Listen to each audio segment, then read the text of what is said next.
change the world, if you want to change your country, this is the way to go. It's about time that the youth take action.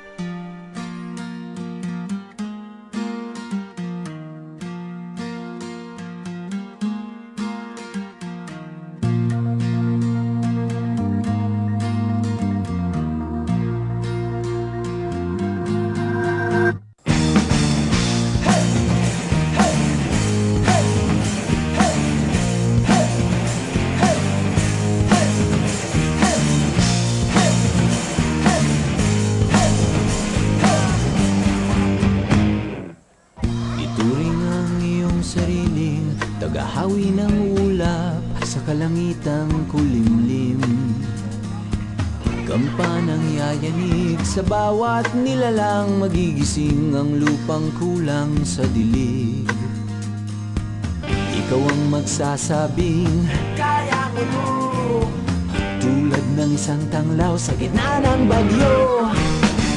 Isigaw mo sa hangin, tumindig at magsilbing liwanag, liwanag sa dilim. Harapin mong magiting ang bagong awitin. Ikaw ang liwanag sa dilim. Whoa, whoa.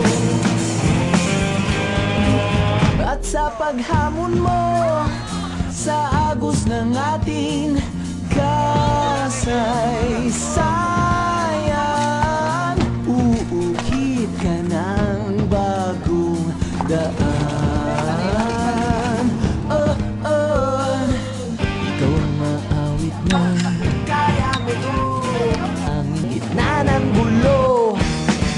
Isigaw mo sa hangin, tumindig at magsilbing liwanag. Harapin mo magiting ang bagong awitin. Ikaw ang liwanag. Hindi ako nagpa-graduation party at yung pera na dapat gagastuin doon ay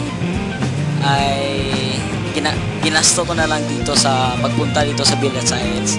Kakaiba yung feeling na may ginagawa ka at napapagod ka pero masaya ka dahil nakatulong ka sa bansa mo.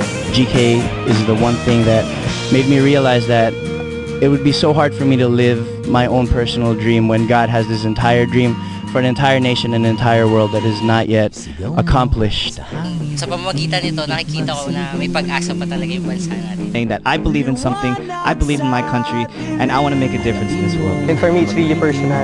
GK is personal, and it's my commitment to my God and to my country. Ito po ay napili ko dahil gusto rin sa Pilipinas, gusto ko mamalahin sa Pilipinas ay maayos na Pilipinas.